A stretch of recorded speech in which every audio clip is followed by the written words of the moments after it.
Brandon Jackson, kia ora. Kia ora. Tell me about you. What do you do? I'm the GM of growth sectors at BNZ. We have 7 or 8 sectors that we think are high value, high revenue sectors that are important to both BNZ and New Zealand, and we try and either get capital through lending or connections, or try and help build capability to help those sectors grow. So you're in the business of picking winners in a way. Yes, sort of. Yeah, we do tend to pick winners. We're trying to support industries, and we try to get in earlier and help sunrise industries grow. Where we see opportunity, we know that the impact that capital can make. That and the breadth of a bank's network, we can bring people in and say, we should really be talking to so and so. You should really be thinking about this. You should have this sort of advice. And so, anything that sort of helps businesses grow quicker and more safely, and that sort of benefits them, benefits us. That's what we're focusing on. So we're going to be talking about growth sectors. Growth sectors, in a sense, old as business itself, really. Yep. Some sectors grow faster than others. You've got to know how to manage that, what the risks are, what the opportunities are. Fossil fuels have been a growth sector in the past. .com has been a growth sector in the past. Tulips have been a growth sector in the past. When you look at the here and now, you look at growth sectors around the world, global trends in this kind of area, obviously they're going to differ significantly from country to country, market to market. What are some of the common threads that you see, though? Basically responses to what's going on in the world, right? Yeah. So the fastest growing industries in the world at the moment are COVID bounce back industries. So, airplanes, hotels, travel, anything related to things that have been pushed down or suppressed as a result of lockdown and all that sort of thing. Right. But if you look past that... Yeah, because that's kind of boring, isn't it? Well, it's a moment in time, right? Yeah. But there's always moments in time. So you think about in COVID, some of the boom industries were... DIY things because we got sick people got sick of looking at their walls. Yeah, I contributed to that, not in a positive way. Yeah. Well, I'm no good at renovation, so it didn't really apply to me. Yeah, get the professionals. But if you look past it, it's things like healthcare, HR and recruitment and outsourcing, and anything involving technology that solves problems. So whether it be in energy or it be in climate, clean tech, if it's in food-related stuff. Basically, it's those 3 areas. And it all makes perfect sense because the world is rapidly ageing. And so you've got more and more elderly people, so healthcare is a key part of that. You also got more people moving out of poverty into middle class, expecting higher standards of living, so that's also healthcare. With recruitment and outsourcing and HR, that is a function of people getting older, so there's a shortage of labour. And then so, we are in a global war for talent, or most places are suffering the same issue or facing the same issue. The continent of Africa and India are probably places that are, sort of bucking that trend and got a youthful population growing, Philippines also. And then the technology play is actually, in many regards, solving, food issues, climate issues, or the lack of labour. So all of it is perfectly, aligned and commonsensical. Looking at those wider trends that you see, and then looking at New Zealand within that kind of fabric, like where is the opportunity for us? So the opportunity for us is that is niche and global. So the opportunities for us are to look at value chains and see what niche we can play in. With COVID and people working from home, and the tyranny of distance has been reduced a little bit because we are familiar with working remotely. We are comfortable with that. Whilst we still need relationships, and we really need to get out into the world and make sure that our relationships are strong and win in new markets. There is a real opportunity there. In terms of other opportunities for New Zealand, I think the fact that we're so far from the rest of the world at times is a real advantage. So if you think about it, that we're in a global talent war, and there's climate change, political instability. For example, 4.5 Venezuelans are living outside Venezuela. There's people on the move. In fact, an interesting stat I saw the other day is that there's over 100 million people, that are displaced on the move at the moment. There were 65 million at the end of the Second World War, just to put it in perspective. Gee whiz, yeah. So we're well removed from that, and so people that are smart, people that have families that they want to protect, and they've got, often got capital or insights that we might want as a country. I think that's a real opportunity to sort of pick and choose who we want to be here in terms of high net worth migrants and and essential migrants and bring them here. That's an interesting point. I guess, a selling point in New Zealand's favour being its relative stability on a global scale. Yep, absolutely. So, one of the, we've got 7 sectors, so it's technology industries, international business, which is high net worth migrants and essential migrants, Asia business, healthcare, export, professionals and Māori growth business. So those are the sectors that we're looking at, that we see opportunities in and want to help facilitate. And we see, obviously we see benefit in that for us as well. But it's more like a virtuous circle. So if our customers are growing, we're growing. If we're growing, New Zealand Inc. is growing. And you're actually increasing prosperity. And a prosperous nation has options. It can choose what it does. It has better standards of living. And that's really, that's what sort of gets us out of bed and fired up in the morning, to be honest. Let's talk about some specific sort of areas where New Zealand is well positioned to take advantage of high growth potential.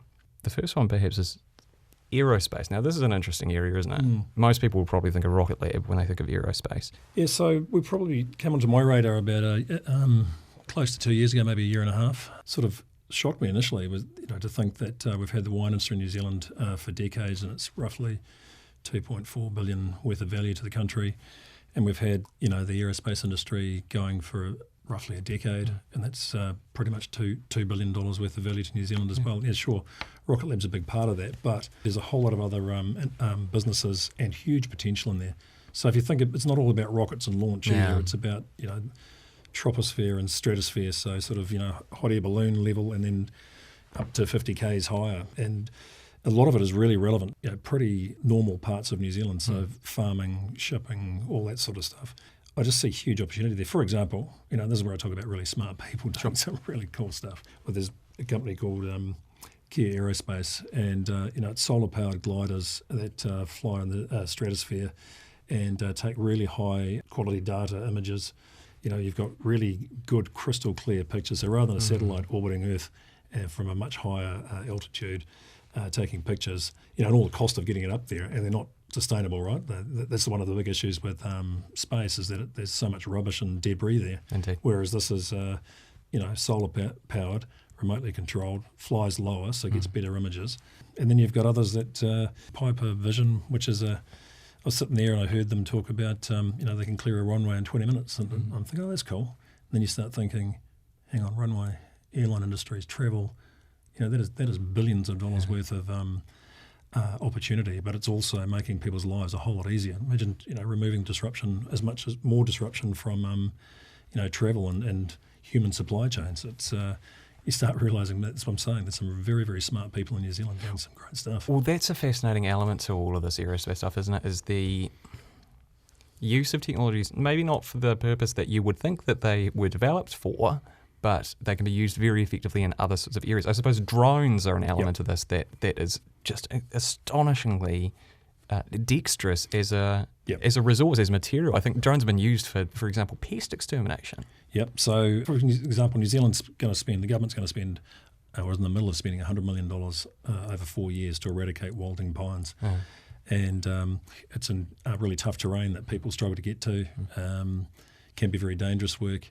But with drones, they can fly over, use AI to identify the trees they want to take out. And then they drop down to the right level and spray the exact amount of herbicide onto the tree. So rather than nuking everything around it, it's targeted, it's specific. It doesn't, put anyone in danger, and it can be done much more efficiently and incredibly more cheaply. So, for every challenge, be it, food, shortages and, climate change and all the challenges that go with that, there is opportunity. And I think New Zealand's really well placed because we're generalists. Sure, we may not have the scale or the budgets that other countries have, but we have the opportunity to really try and look at some of these problems and solve them. Here's two words that I wouldn't have put in the same sentence previously: BNZ and cannabis. Well, it's probably a stretch to say we're right across it, but we've got our ESG policy in place for that. Again, there's a number of industries out there we're keeping an eye on that we think New Zealand should be really good at. The medicinal cannabis industry in New Zealand is like tilting towards high-grade pharmaceutical. Germany's the sort of country that has a culture of using herbal medicines and things like that for health. They have insurance that covers it. So that's, and again, another example of looking at of not just thinking local but thinking global. both in the areas of aerospace and in the areas of cannabis as well, there are challenges beyond just, there are sort of almost like image challenges, right? Like Rocket Lab has been criticised for some elements of its payloads that it's sending up. Obviously, cannabis is a divisive issue. People have their sort of perspectives on this. And I suppose what I'm getting at here is that, when you're talking growth, you have to be willing to take a risk and to think outside the box and to be imaginative and inventive with your thinking, right? And the outlook of it. Just to that point around, the risks in that, of course, and banks are very, very mindful. We are too. And we've, charted our course and gone, this is not the recreational stuff. This is not having an impact here. This is about pharmaceutical. This is about improving people with very serious illnesses and diseases, relieving Parkinson's and et cetera, et cetera, et cetera. And, we should support that. So if you try and avoid risk, that's actually not good for a society or a bank either. We provide the oil of the economic engine in many ways. I was reading about the Central Otago wine region. In the 60s and 70s, they were considered mad people. Why would you do that? It doesn't work. There was information back in the late 1800s actually that it could be a good place to grow wine. And now you look at it, it's an experience, it's a destination, it's well known, it's known around the world. So I guess, the growth sectors we look at, we're sort of, if you want to put it in one term, we're sort of looking out to what's going to become business as usual a little bit earlier. And we're like a business development group that get into industries and support them. And also with risk, scissors are pretty good for wrapping up or cutting up, wrapping paper for Christmas presents, but you also can't take them on a plane. The GPS that's in a navigation system in your car that takes you to the restaurant that your mate told you about may also be the same sort of system that's in a rocket that can be directed at somebody or a group of fighters somewhere. So those things are pretty multi-purpose. So I don't think you can turn your back on them. You've just got to be really judicious, as you said, about what you support and how you support it.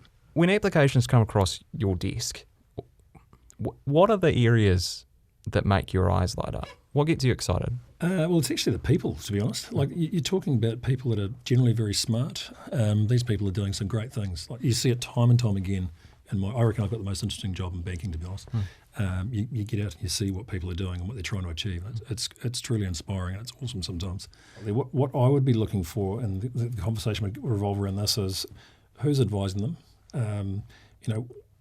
Strangely, what does the exit look like? Right. So what are you actually trying to achieve, and what does an exit look like? Because that's actually going to determine how you structure yourself. And people are quite often in businesses, particularly in that sort of earlier phase, are just, let's just get it done. Let's just greed capital wherever we can. But they actually can create problems further down the track. So all of these people are going in with a, they've got a dream and a plan usually, and they've got a passion about it. We love the passion. You need dreamers and schemers, right? The other people that take risks, they get out there and do things, and they see things that other people don't see. And then you kind of need, as well as those people that have the visionaries and the dreamers and schemers, you need the sort of the experienced, practical people that come in alongside and make sure the finances are right. They're not going to run out of cash.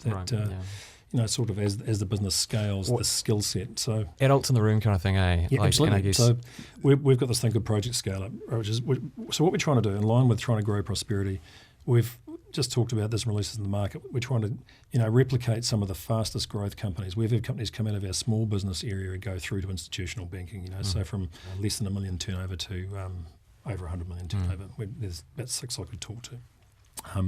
Wow, really? Yeah, and so they make a difference, right? So they mean that you get better, higher paying jobs. And as I said before, it's about prosperity and opportunity, and you can have choices. I always think if we can't say yes now, then what's the pathway to yes? Right. It might be a no for now, and then how do we get to yes? And there's a story I think of that a colleague of mine told me he declined a customer. And the customer had been an SAS person overseas, and he goes, "That's cool. I understand. It's no now, but tell me what yes looks like." Yeah. And he based it on his experience that he's been in a firefight somewhere, and he's calling to be evacuated. And they said we can't, but if you go over that hill, over this area, through that river, and cross to there, then we can get you out. So at least he's got a target. So, exactly. Yeah. So what we want to do, if we can't say yes now, then at least give you the pathway to yes. So. Look, if you do this, and this, then it is a yes. Right.